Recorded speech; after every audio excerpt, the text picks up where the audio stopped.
بسم اللہ الرحمن الرحیم۔ شہر بابل کب آباد ہوا؟ کیا بابل دنیا کا پہلا شہر تھا؟ بابل کے معلق باغات کو کیوں دنیا کے 7 عجوبوں میں شامل کیا گیا؟ بابل کے لوگوں نے اس وقت کا سب سے اونچا ٹاور کیوں تعمیر کیا تھا؟ کیا قرآن پاک میں بابل کا ذکر موجود ہے؟ بابل کے لوگ کس گناہ کبیرہ میں مبتلا ہو کر تباہ و برباد ہوئے؟ چاہے بابل کیا ہے اور اس کنویں کو کیوں کھودا گیا؟ بابل کو قرب قیامت میں دوبارہ کیوں تعمیر کیا جائے گا؟ جی ہاں دوستو، آج کی ویڈیو انہی دلچسپ و عجیب سوالات کے گرد گھومنے والی ہے۔ ویڈیو پر ہوئی محنت کا تقاضا ہے کہ اس کو پورا دیکھا جائے۔ دوستو، بابل ایک واحد شہر ہے جس کا تذکرہ قرآن شریف، زبور، توریت، انجیل سمیت دنیا کی تقریباً ہر مذہبی کتاب میں ہوا ہے۔ قرآن پاک کی سورہ بقرہ کی آیت نمبر 102 میں اللہ پاک فرماتا ہے، اور ان کے پیچھے لگ گئے جو سلیمان علیہ السلام کے عہد سلطنت میں شیاطین پڑا کرتے تھے۔ سلیمان علیہ السلام نے متعلق کفر کی بات نہیں کی، بلکہ شیطان ہی کفر کرتے تھے کہ لوگوں کو جادو سکھاتے تھے، اور ان باتوں کے پیچھے بھی لگ گئے جو شہر بابل میں 2 فرشتوں یعنی ہاروت اور ماروت پر اتری تھیں، اور دونوں کسی کو کچھ نہیں سکھاتے تھے جب تک یہ نہ کہہ دیتے کہ ہم تو ذریعہ آزمائش ہیں، کفر میں نہ پڑو۔ بعض لوگ ان سے ایسا جادو سیکھتے جس سے میاں بیوی میں جدائی ڈال دیں۔ بابل موجودہ عراق کا ایک شہر ہے جو کہ بغداد سے 55 کلومیٹر دور ہے، اور یہ شہر دریائے فرات کے کنارے آباد تھا۔ پرانے زمانوں میں یہ سلطنت بابل اور کلدانی سلطنتوں کا دارالحکومت رہ چکا ہے۔ اب بات کرتے ہیں آخر یہ شہر آباد کب ہوا؟ اس بارے میں معتبر روایات ہیں کہ حضرت آدم علیہ السلام نے دریائے فرات کے قریب ہی اپنا مسکن بنایا تھا۔ جب قابیل نے حابیل کو قتل کیا تو حضرت آدم علیہ السلام قابیل سے نفرت کرنے لگے، اور قابیل پہاڑوں کی طرف بھاگ گیا۔ قابیل اور اس کی اولاد شیطانی کاموں میں مگن تھے، اور وہ حضرت شیث علیہ السلام کی اولاد پر انہی پہاڑوں سے اتر کر حملہ آور بھی ہوتے تھے۔ جیسا کہ آپ جانتے ہیں کہ قابیل نے حابیل کو عورت کی وجہ سے قتل کیا، اسی وجہ سے قابیل کی اولاد کا بھی یہی شیوا تھا کہ وہ پہاڑوں سے آتے اور لوٹ مار مچا کر پسند کی عورتوں کو اٹھا کر لے جاتے۔ اسی لیے اس بستی کا نام بابل یعنی جدائی رکھا گیا۔ آپ اندازہ لگائیں کہ 5000 قبل مسیح کی تحریروں میں بھی اس شہر کا تذکرہ موجود ہے۔ قدیم یونانی زبان میں اس کو بیبیلونیا بھی کہا جاتا ہے۔ 2300 قبل مسیح میں اس شہر پر ایلامی خاندان کا قبضہ ہوا۔ وہ بادشاہ نمرود اسی خاندان کا حکمران تھا کہ جس نے خدائی کا دعویٰ کیا تھا۔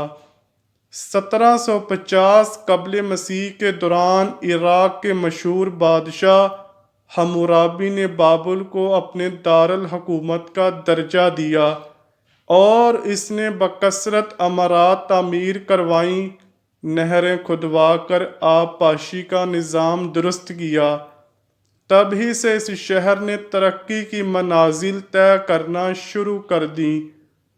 حمورابی کے بعد بادشاہتیں تبدیل ہوتی رہیں، یہاں تک کہ 689 قبل مسیح میں کلدانی حکمران بخت نصر بابل کے تخت پر آیا۔ اس نے اپنے لڑکپن میں ہی مصر جیسی قوت کو گھٹنے ٹیکنے پر مجبور کر دیا، اور اپنے آس پاس کی تمام قوتوں کو زیر کرنے کے بعد یہودیوں کے علاقے یروشلم کی اینٹ سے اینٹ بجا دی۔ ہزاروں یہودی قید کر کے بابل لے آیا۔ ان سے دن رات مشقت لی جانے لگی۔ ان لوگوں میں حضرت دانیال علیہ السلام بھی شامل تھے۔ بخت نصر کے دور کو ہی بابل شہر کے عروج کا دور کہا جاتا ہے۔ اس نے سلطنت کی زیادہ تر دولت بابل کی تزئین و آرائش، اس کی فصیل بندیوں اور دفاع پر خرچ کی۔ بخت نصر کی تعمیرات میں سب سے اہم مقام بابل کے باغات کو حاصل ہے، جو اپنے وقت سے لے کر اب تک کے عجائبات میں شمار کیے جاتے ہیں۔ یہ باغات اس نے اپنی حسین و جمیل ملکہ کے لیے بنوائے تھے۔ کہا جاتا ہے کہ اس کی ملکہ کسی اور کے پیار میں اندھی تھی، جس وجہ سے بخت نصر نے ایسے ہوا میں معلق باغات تعمیر کروائے کہ وہ ان میں مگن ہو کر اس شخص کو ہی بھول جائے۔ اور دوستو، یہ دنیا کے ان 7 عجائبات میں واحد عجوبہ ہے کہ جس کے مقام کا ابھی تک کسی کو معلوم نہیں۔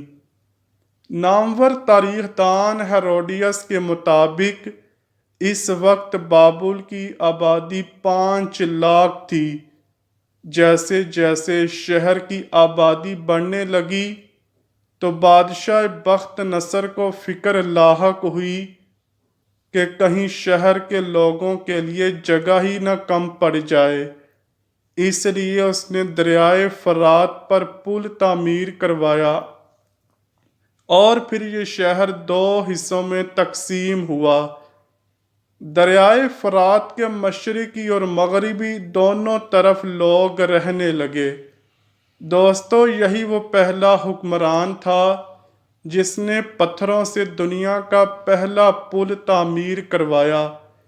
بس پھر آہستہ آہستہ شہر بھی برائیوں کی طرف بڑھنے لگا۔ جیسے کہ اکثر ترقی پذیر شہر ترقیوں کی سیڑھیاں چڑھ کر برائیوں میں ہی مبتلا ہوتے ہیں، یہ شہر جادو کی آماجگاہ بن چکا تھا۔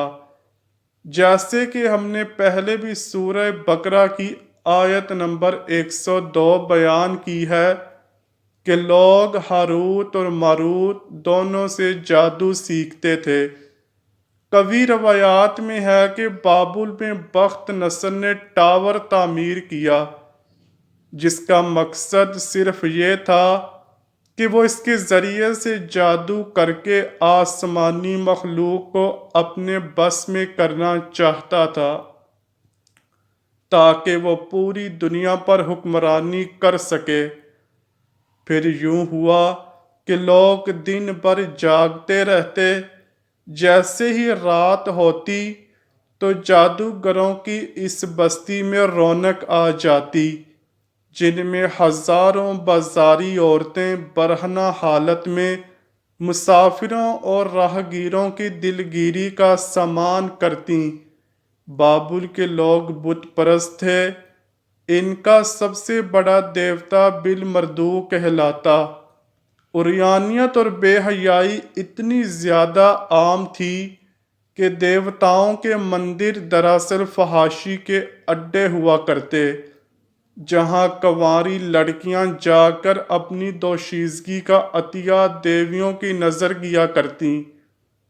بابل میں طرح طرح کے رواج عام ہو گئے۔ جیسے کہ فیسٹیول آف پیلس، جس میں 2 مقدس بیل اور گائے کا ملاپ کروایا جاتا۔ جیسے ہی ان کا ملاپ ہوتا تو میلے میں شامل لوگ جس عورت پر ہاتھ رکھتے وہ اسی کے ساتھ ہم بستری کرتی۔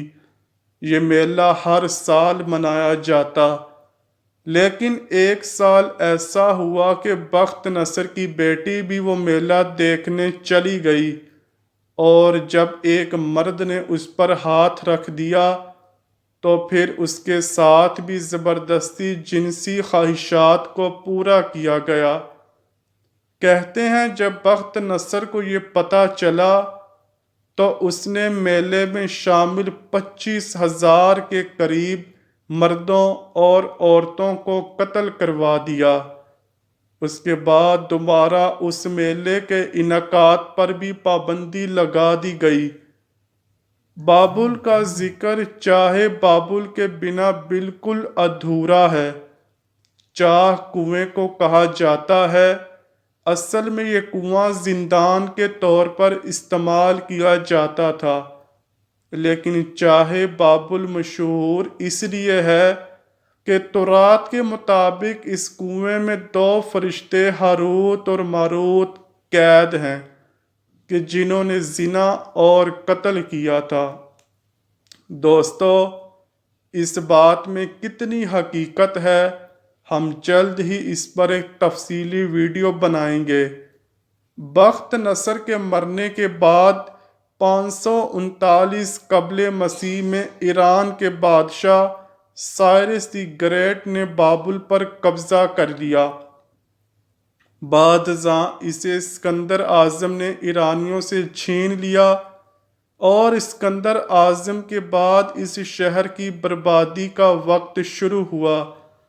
جادوگروں اور گناہوں کی اس بستی کی فلاح و بہبود پر کوئی خاص توجہ نہ دی گئی، اور آنے والے ادوار میں بابل کی جگہ اسکندریہ، ایتھنز اور قسطنطنیہ جیسے شہروں نے لے لی، جبکہ بابل آہستہ آہستہ گمنامی کے اندھیروں میں ڈوبتا چلا گیا۔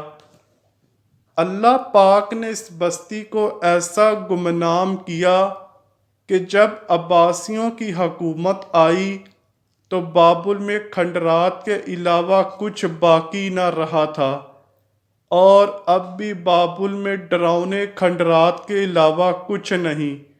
عیسائیوں کا ماننا ہے کہ قرب قیامت میں بابل پھر سے دنیا کا سب سے عظیم شہر بنے گا، اور پوری دنیا کو ہم وہاں سے بیٹھ کر اپنے قبضے میں کر لیں گے۔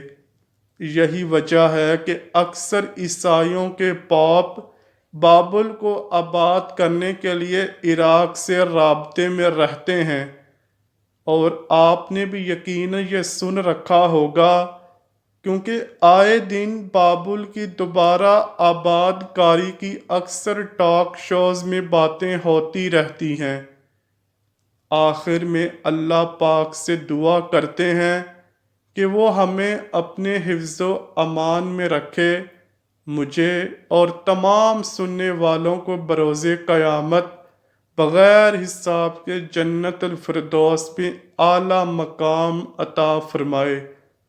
کمنٹ سیکشن میں آمین ضرور لکھیے گا، اور ویڈیو کو شیئر کرنا مت بھولیے گا۔ امید کرتا ہوں کہ آپ کو ویڈیو ضرور پسند آئی ہوگی۔ اگر ویڈیو پسند آئی ہے تو ویڈیو کو لائک کیجئے، شیئر کیجئے، اور چینل کو لازمی سبسکرائب کیجئے۔ ملتے ہیں اگلی ویڈیو میں، تب تک کے لیے اللہ حافظ۔